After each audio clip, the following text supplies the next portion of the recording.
Always as one ಒಳಗೊಂದು ಯಾವಾಗಲೂ ಒಂದು innocent Niranjan ಇರ್ತಾನೆ. ಆಚೆ ಕಡೆ ಅದು ಕಾಮಿಡಿ, ಕೆಲವು ಸತಿ ಮಾಸ್ಕ್ ಆಗಿರ್ಬೋದು.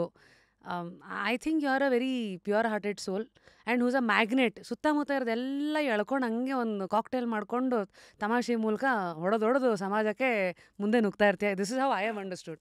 So are you that Niranjan? Of course ನನಗೆ ನನ್ನ ಬಗ್ಗೆ ಅಂತ ಯಾವತ್ತು ದೇವರನಿಗೆ ಇದುವರೆಗೂ ಗೊತ್ತಾಗಿಲ್ಲ. I don't know what is Niranjan Deshpande. ನನಗೆ ಗೊತ್ತಾಗೋಕ್ಕೂ ಇಷ್ಟ ಇಲ್ಲ. ಬಿಕಾಸ್ ನನ್ನ ಪ್ರಕಾರ every day is new, every second is new. ಹಂಗನ್ಬಿಟ್ಟು ನಾನು ಎವ್ರಿ ಡೇ ಹೊಸ ನಿರಂಜನ್ ಅಂತ ಹೇಳಲ್ಲ.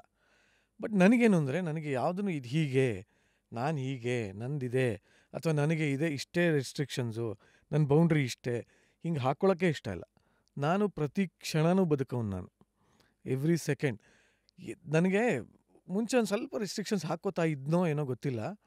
But specially Appu sir incident ಆದಮೇಲಂತೂ ಅದೊಂಥರ ನನಗೆ ಐ ಓಪನರ್. ನಂಗೆ ಅದು ಲೈಫ್ ಚೇಂಜಿಂಗ್ ಥಾಟ್ ಅಂತ ಬಂದ್ಬಿಡ್ತು ಮೈಂಡಲ್ಲಿ. ಅಂದರೆ ನೀವು ಎಷ್ಟು ಫಿಟ್ ಆಗಿರಿ, ಎಷ್ಟು ಹೆಲ್ದಿ ಆಗಿರಿ, ಎಷ್ಟು ಪಾಪ್ಯುಲರ್ ಆಗಿರಿ, ಎಷ್ಟು ದುಡ್ಡು ಮಾಡಿರಿ, ಏನೇ ಮಾಡಿರಿ, but you don't know when is your life going to end ಅಂತ. ನಾಳೆ ನಾನು ಇಲ್ಲ ಅಂದರೆ ಇಲ್ಲ ಅಷ್ಟೇ. ಆ ಇಲ್ಲ ಅನ್ನೋಕ್ಕಿಂತ ಮುಂಚೆ ಜನ ಮಾತಾಡೋದು ಬೇರೆ. ಒಳ್ಳೇದು ಮಾತಾಡೋದು, ಕೆಟ್ಟದ್ದು ಮಾತಾಡೋದು ಅದೆಲ್ಲ ಡಸಂಟ್ ಮ್ಯಾಟರ್. ಯಾಕೆ ನಾವಿರಲ್ಲ ಕೇಳಿಸ್ಕೊಳ್ಳೋಕ್ಕೆ. ಬಟ್ ಅಟ್ಲೀಸ್ಟ್ ನಾವು ಬದುಕಿದ್ದಾಗ ಏನು ಮಾಡಿದ್ವಿ, ಎಷ್ಟು ಜನಕ್ಕೆ ಹೆಲ್ಪ್ ಮಾಡಿದ್ವಿ, ಅದೆಲ್ಲ ಚೆನ್ನಾಗಿ ದುಡಿದ ಮೇಲೆ ಮಾಡೋದು. ನನ್ನ ಹತ್ರ ಕೋಟಿ ಆಸ್ತಿ ಇದ್ಮೇಲೆ ನಾನು ಇಷ್ಟು ಜನಕ್ಕೆ ಹೆಲ್ಪ್ ಮಾಡೋದ್ರಿಂದ. ಬಟ್ ಅದಕ್ಕಿಂತ ಮುಂಚೆ ನಾನು ಎಷ್ಟು ಜೀವಿಸಿದೆ, ನನ್ನ ಲೈಫನ್ನು ನಾನು ಎಷ್ಟು ಸಂತೋಷವಾಗಿ ಕಳೆದೆ, ಆ್ಯಂಡ್ ನನ್ನ ಜೊತೆ ಇರೋರಿಗೆ ನಾನು ಎಷ್ಟು ಸಂತೋಷ ಹಂಚಿದೆ. ಯಾಕೆ ಗೊತ್ತಾ, ದುಡ್ಡಿದ್ದವರು ದುಡ್ಡು ಹಂಚಕ್ಕೆ ಸಾಧ್ಯ, ಆದರೆ ದುಡ್ಡಿಗಿಂತ ಜಾಸ್ತಿ ಹಂಚಕ್ಕೆ ಸಾಧ್ಯ ಇರೋ ಸಂತೋಷ. ಅದೇನೋ ನಿಜ. ಅದು ಸಂತೋಷ ಹಂಚಕ್ಕೆ, ಸಂತೋಷ ಯಾರು ಬೇಕಾದ್ರೆ ಪಡ್ಕೋಬಹುದು. ಅದು ಪಡ್ಕೊಳ್ಳೋಕೆ ಒಂದು ಗೊತ್ತಿರಬೇಕು. ಅದಕ್ಕೆ ತನಗೆ ಬಡವನಿಗೆ ಮರದ ಕೆಳಗಿದ್ರು ತೃಪ್ತಿ ಸಂತೋಷವಾಗಿರೋದು ಬರುತ್ತೆ ಅಂತ. ಸತ್ಯ ಅದು. ಬಟ್ ನನಗೆ ಲೈಫಲ್ಲಿ ಉದ್ದೇಶ ಅದೊಂದೇ, ನಾನು ಚೆನ್ನಾಗಿ ಎಂಜಾಯ್ ಮಾಡಬೇಕು. ಯಾರಪ್ಪನ ದುಡ್ಡನ್ನು ನಾನು ಖರ್ಚು ಮಾಡ್ತಾಯಿಲ್ಲ. ನಾನೇ ಕಷ್ಟಪಟ್ಟು ಬೆವರಲ್ಲ, ರಕ್ತನೂ ಸುರಿಸಾಗಿದೆ. So it's not just sweat, even blood. ಇದೆಲ್ಲ ಕಷ್ಟಪಟ್ಟು ನನಗೆ ಗಾಡ್ ಫಾದರೂ ಇಲ್ಲ. ನಾನು ಹೇಳ್ತಾ ಇರ್ತೀನಿ ಎಲ್ಲರಿಗೂ, who is your godfather? ನಾನು god is only my godfather. ದೇವ್ರನ್ನ ನಂಬಿದ್ದೀನಿ.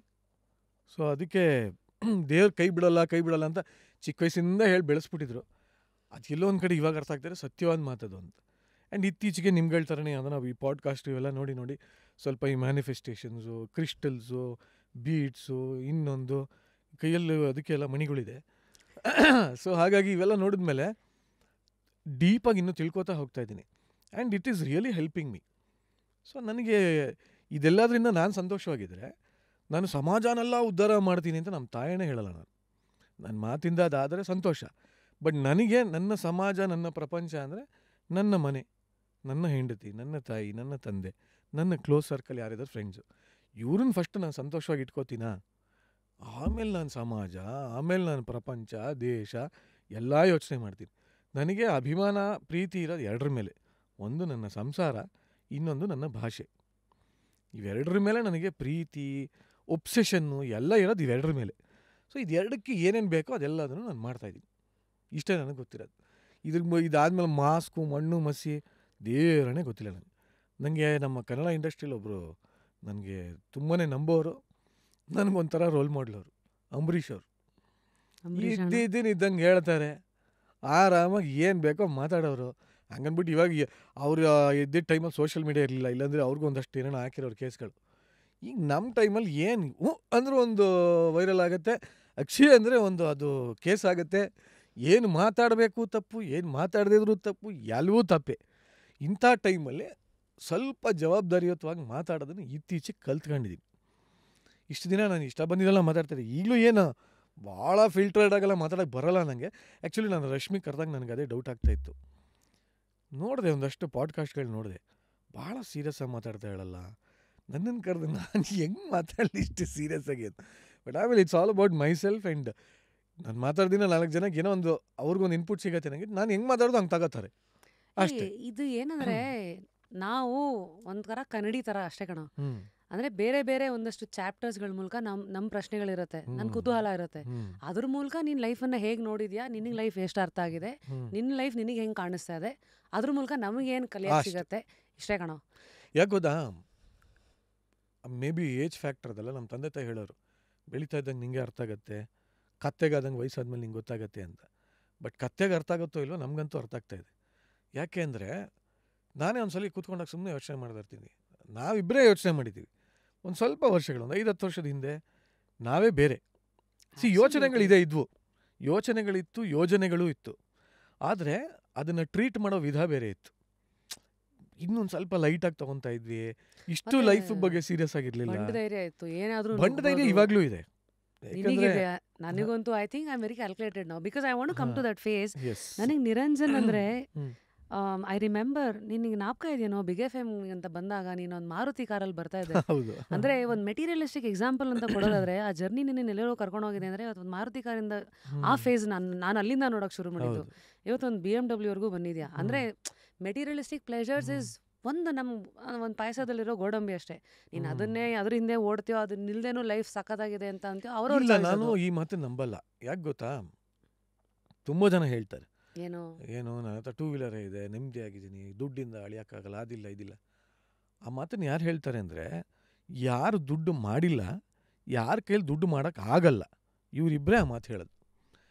ಹೌದು, ನನ್ನ ಹತ್ರ ಬೈಕ್ ಇತ್ತು. ಕಾರು ಅನ್ನೋದು ನಮ್ಮ ಇಡೀ ಖಾನ್ದಾನಲ್ಲಿ, ಇಡೀ ಆ ಕಾಂಪೌಂಡಿಗೆ ನಾನೇ ಫಸ್ಟ್ ತೊಗೊಂಡಿದ್ದು.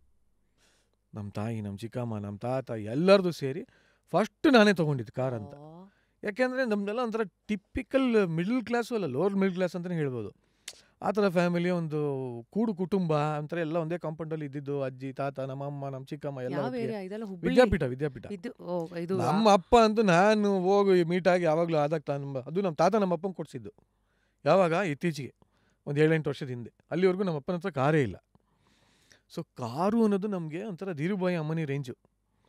ಕಾರ್ ಇದೆ ಅವ್ರ ಮನೇಲಿ ಅಂದ್ರೆ ಬಿಡಪ್ಪ, ಅವ್ರ ಹತ್ರ ಲಕ್ಷಾಂತರ ರೂಪಾಯಿ ಇದೆ. ಸೊ ಆ ಒಂದು 4 ಸೀಟರು ಅನ್ನೋದು ಒಂದು 4 ವೀಲ್ ವೆಹಿಕಲ್ ಒಳಗೆ ಕುತ್ಕೊಳ್ಳೋದು ಅನ್ನೋದೇ ನಮಗೊಂಥರ ಕನಸು. ಹಾಗನ್ಬಿಟ್ಟು ಇವಾಗ ನನ್ನ ಹತ್ರ ಬೈಕ್ ಇದೆ, ಹೌದು, ಸೈಕಲ್ ಇದೆ, ಹೌದು, ನಾನು ಅದರಲ್ಲೇ ತೃಪ್ತಿಯಾಗಿ ಇದ್ಬಿಟ್ರೆ ಅದರಲ್ಲೇ ತೃಪ್ತಿಯಾಗಿ ಇದ್ಬಿಡ್ತೀನಿ, ಇಲ್ಲ ಅಂತಿಲ್ಲ. ಬಟ್ ಜೀವನಕ್ಕೆ ಒಂದು ಮೋಟಿವೇಶನ್ನೇ ಇರಲ್ಲ, ಒಂದು ಏನೋ ನಾನು ಒಂದು ಏನೋ ಬೆಳಿಬೇಕು ಅನ್ನೋ ಆಸಕ್ತಿ ಇರಲ್ಲ. ಕಂಫರ್ಟ್ ಝೋನ್ ಅದೊಂದು ಕ್ರಿಯೇಟ್ ಆಗಿಬಿಟ್ಟು ಅಷ್ಟರಲ್ಲೇ ಹಂಗೆ ಇದ್ದು ಸತ್ತೋಗ್ಬಿಡ್ತೀವಿ. ಇನ್ನವೇ ಅದು ಆ್ಯಕ್ಚುಲಿ ಡೀಪೆಸ್ಟ್ ಮೆಡಿಟೇಷನ್ ಮಾಡಿರೋರ್ಗೆ ಮಾತ್ರ ಸಾಧ್ಯ. ಅದು ನನ್ನ ಹತ್ರ ಏನಿದೆ ಅಷ್ಟು ಮಾತ್ರ ಇರ್ತೀನಿ, ಅಷ್ಟರಲ್ಲೇ ಖುಷಿಯಾಗಿರ್ತೀನಿ ಅಂತ. ಬಟ್ ಎಲ್ಲರೂ ಹಂಗಿರಲ್ಲ. ಯಾರೋ ಈ ತಪಸ್ವಿಗಳು, ಇವರು ಎಲ್ಲ ಋಷಿಮುನಿಗಳು ಆ ಥರ ಇದ್ರೇನೋ. ಈಗಿರೋರು ಎಷ್ಟಿದೆಯೋ ಅಷ್ಟರಲ್ಲಿ ಹೇಳ್ತಾರಷ್ಟೇ, ತೃಪ್ತಿಯಾಗಿದ್ದೀವಿ, ಇರೋದ್ರಲ್ಲಿ ನೆಮ್ಮದಿಯಾಗಿರಬೇಕು, ಇದೆಲ್ಲ ಬರೀ ಆಡಂಬರ, ಇವೆಲ್ಲ ಬರೀ ನಶ್ವರ, ಇವೆಲ್ಲ ಹೇಳ್ತಾರೆ. ಮನೆ ಒಳಗೆ ಕೊರಗೆ ಸಾಯ್ತಾ ಇರ್ತಾರೆ. ಮೇ ಬಿ ಅವ್ರು ನಮಗೆಲ್ಲ ತೊಗೊಳಕ್ಕಾಗುತ್ತಾ, ನಮಗಿವೆಲ್ಲ ಆಗುತ್ತಾ ಅಂದಂದೆ ಅಶ್ವಿನಿ ದೇವತೆಗಳು ಅಸ್ತು ಅಂದು ಅವ್ರಿಗೆ ಆಗೋದೇ ಇಲ್ಲ. ನನಗೆ ಪ್ರತಿದಿನವೂ ಏನೊಂದು ಹೊಸ ಆಸೆ ಇರಬೇಕು. ನನಗೆ ನಾನು ಎಚ್ಚರ ಆಗಿ ಮನೆಯಿಂದ ಆಚೆ ಕಾಲಿಡೋಕ್ಕೆ ಅಥವಾ ನನ್ನ ಜೀವನ ಮಾಡೋದಕ್ಕೆ ಏನೊಂದು ಹೊಸ ಆಸಕ್ತಿ ಬೇಕು ನನಗೆ. ಫಾರ್ ಎಕ್ಸಾಂಪಲ್, ಈಗ ನಾನು ನಾಳೆ ಅಂಬಾನಿಯವರು ಅದೇನೋ ಆಂಟಿಲ್ಲ ಅಂತ ಕಟ್ಟಿದ್ದಾರೆ, ಅಷ್ಟು ಒಂದು 150 ಕೋಟಿ ಮನೆ ಕಟ್ಬಿಡ್ಬೇಕು.